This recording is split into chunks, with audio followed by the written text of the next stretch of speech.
Everyone, स्वागत है आपका आपके अपने यूट्यूब चैनल टॉपर यानी अकेडमी में। तो जो आपके एयरफोर्स का एग्ज़ाम आने वाला है नवंबर वाला, या फिर कोई भी एग्ज़ाम हो उससे रिलेटेड क्वेरी करने वाले हैं इस वीडियो में। तो आपको जो एयरफोर्स की परीक्षा होती है उसमें कितने नंबर लाने पर आप पास हो सकते हैं और मेरिट में आपका नाम आ सकता है, ये एक एक्सपेक्टेड है। और लास्ट ईयर जो एग्ज़ाम हुए हैं उन्हें देखने के बाद, ठीक है, उनसे रिलेटेड ये बनाई गई है। जैसे कि लास्ट ईयर में हुआ था उस हिसाब से इसमें बताया जाएगा। तो कुछ लोग होते हैं कि कमेंट करने लगते हैं कि एग्ज़ाम हुआ नहीं है, पहले ही एक्सपेक्टेड बता दिया। देखो, एग्ज़ाम से मतलब नहीं है, ठीक है, ये लास्ट ईयर पे डिपेंड करता है। और कुछ एक्सपेक्टेड का मतलब नहीं समझते, कमेंट बॉक्स में कमेंट करने लगते हैं। तो बात करने वाले हैं एयरफोर्स की परीक्षा में, ठीक है, कितने नंबर लाने ज़रूरी हैं जिससे आप इसे क्वालिफाई कर पाएँ। देखते हैं हम लास्ट ईयर की कट ऑफ। जो आपका लास्ट ईयर जब आपके एग्ज़ाम हुआ था, जो फर्स्ट कट ऑफ आई थी आपकी, उसमें एक्स ग्रुप में आपको 70 में से, ठीक है, 70 नंबर का आपका एग्ज़ाम होता है। 70 नंबर में से आपको 28 नंबर जिसके थे उसका क्या हुआ था, मेरिट लिस्ट में नेम आ गया था। और ऐसे ही वाई ग्रुप में जिसके भी 50 में से कितने थे, 33 नंबर थे, उनका भी क्या आ गया था, मेरिट लिस्ट में नाम आ गया था फर्स्ट वाली में। 70 में से 28, जिसमें 70 में से क्या था, आपकी 20 नंबर की इंग्लिश थी।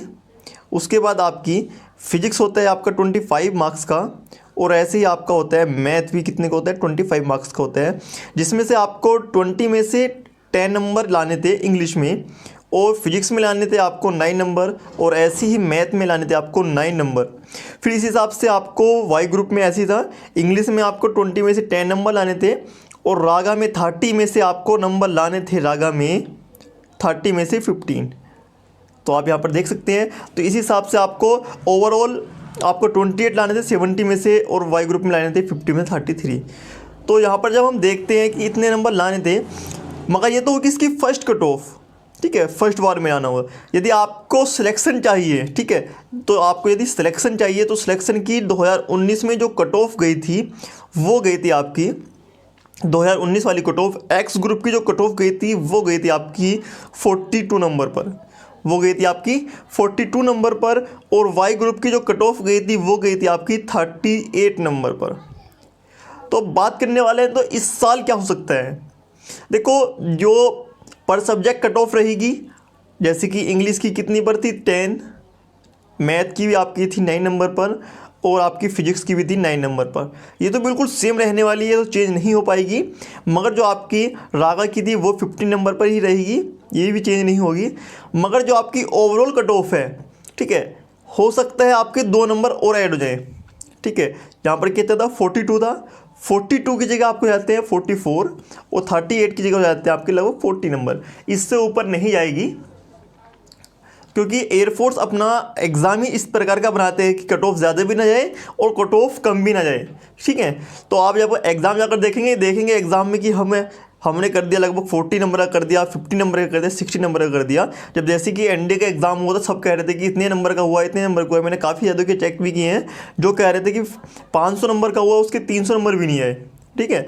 तो ऐसे ही लगता है एग्ज़ाम में जाकर कि हमने इतना ही स्कोर कर दिया, हमने इतना स्कोर कर दिया। तो यहाँ पर बात करते हैं जो जीडी होती है आपकी, ग्रुप डिस्कशन, उसमें जो आपके नंबर मिलते हैं, जीडी में जो आपके नंबर मिलते हैं, क्या वो ऐड होते हैं या नहीं होते हैं, उनके नंबर का क्या फ़र्क पड़ता है। जीडी का आपका फिज़िकल होता है जो भी पीएफटी, उसका क्या मतलब, कोई नंबर ऐड होते हैं नहीं होते हैं, उसका क्या मतलब होता है। देखो, आपका जीडी हुआ और आपका फिज़िकल हुआ, आपका मेडिकल हुआ, इनका कोई भी प्रभाव नहीं पड़ता। ये सिर्फ आपको क्वालिफाई चाहिए, इसमें कितने भी नंबर हैं। मगर आपकी जो फाइनल लिस्ट आती है, फाइनल मेरिट आती है, वो उन लोगों की आती है जो लोग इन तीनों को क्वालिफाई कर लेते हैं, और आप जितने भी नंबर स्कोर कराए हैं 42, 43, 44, उस हिसाब से आपकी मेरिट लिस्ट बनती है। तो फिर यहाँ पर बात कर लेते हैं, यहाँ पर बहुत मोस्ट इंपॉर्टेंट बात कर लेते हैं। ये तो चलो आपका ही हो गया कितने नंबर आएंगे, मगर जो अब इस टाइम पर तैयारी कर रहे हैं वो तैयारी कैसे करें। देखो, उनके लिए तैयारी करने के लिए मैं बता दूं, वो रेगुलर प्रैक्टिस सेट ज़रूर लगाएं, ठीक है, प्रैक्टिस सेट ज़रूर लगाएं। और लास्ट एग्ज़ाम का माहौल चल रहा है, तो आपको क्या करना है, आपको रेगुलर प्रैक्टिस सेट लगाने हैं। प्रैक्टिस सेट के साथ साथ आपको अपने टोटल सिलेबस का क्या करना है, रिविज़न भी करना है। और फिर आपको मॉक टेस्ट लगाने की भी ज़रूरत है, आप मॉक टेस्ट भी लगा सकते हैं। तो जो आपका मोबाइल है, मोबाइल पर खोलें आप, उसमें बहुत सारी वेबसाइट ओपन है, कहीं पर भी आप जाकर मॉक टेस्ट दे सकते हैं। ठीक है, अगर मैं भी सजेशन करूंगा तो मैं करता हूं थोड़ा सा सजेशन प्रैक्टिस परीक्षा ऐप के लिए, आप यहाँ पर जाकर भी लगा सकते हैं परीक्षा ऐप पर। ठीक है, तो यहाँ पर हम कुछ गिवे भी देते हैं, जो 10 में से 1 होता है उसे हम 10 रुपीज़ भी देते हैं, सॉरी 50 रुपीज़ देते हैं। 10 में जो हमारा कोड यूज़ करता है टॉप ज्ञान 50, उसमें 10 में से 1 को हम 50 रुपये देते हैं। तो आप भी यूज़ कर सकते हैं परीक्षा ऐप पर जाकर हमारा कोड टॉप ज्ञान 50, और वहाँ पर जाकर आप खरीदें। नवंबर के लिए स्पेशल बैच है एक्स ग्रुप वाई ग्रुप के लिए मॉक टेस्ट सीरीज़, तो आप खरीद सकते हैं वहाँ पर जाकर, और वहाँ पर आपको बेनिफिट मिल सकता है। तो हम मिलते हैं अगली वीडियो में जल्दी ही, तब तक के लिए जय हिंद।